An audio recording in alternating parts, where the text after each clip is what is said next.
نظریہ پاکستان کے نام پر مذہب کو سیاست کا ہتھیار بنایا گیا، رسالت کو بگاڑا گیا، سائنس کو دبایا گیا، تنقیدی سوچ کو دفن کیا گیا، سوال کرنا جرم بنا اور تحقیق کو کفر قرار دیا، تو جناب من یہ نظریہ ہمیں نفرت، تقسیم اور پسماندگی دے گیا۔ میرے مخالف ساتھی کا خیال ہے کہ نظریہ روح ہے، مگر میں کہتا ہوں روح تو وہ ہوتی ہے جو زندگی دے، ترقی دے، امید دے، لیکن نظریہ پاکستان جس کے تحت ہم 78 سال بعد بھی بجلی، پانی، تعلیم اور انصاف کو ترس رہے ہیں، 78 سال بعد بھی ہم نہ اسلامی ریاست بن سکے، نہ جمہوری، نہ فلاحی۔ وہ خواب جو دیکھا تھا علماء نے کسی شب، وہ خواب تو ابھی ڈراؤنا سا منظر لگتا ہے۔ میرے جذباتی مگر مغالطے کا شکار ساتھی نظریہ پاکستان کو ایک آسمانی منشور سمجھتے ہیں، مگر میں کہتا ہوں کہ نظریہ اگر انسانوں کی فلاح کا سبب نہ بنے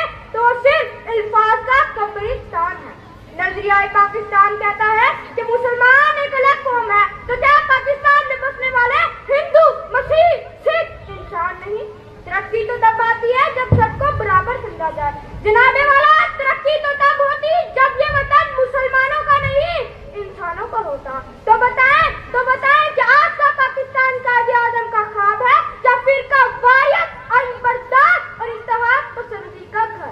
علی وقار ہم ابھی تک 1947 میں کیا ہوا تھا اور نظریہ پاکستان پر اٹکے ہوئے ہیں، جبکہ چین، جاپان، کوریا، جرمنی سب نے قانون، انصاف اور سچائی کو ترقی کا راستہ بنایا، کیونکہ نظریے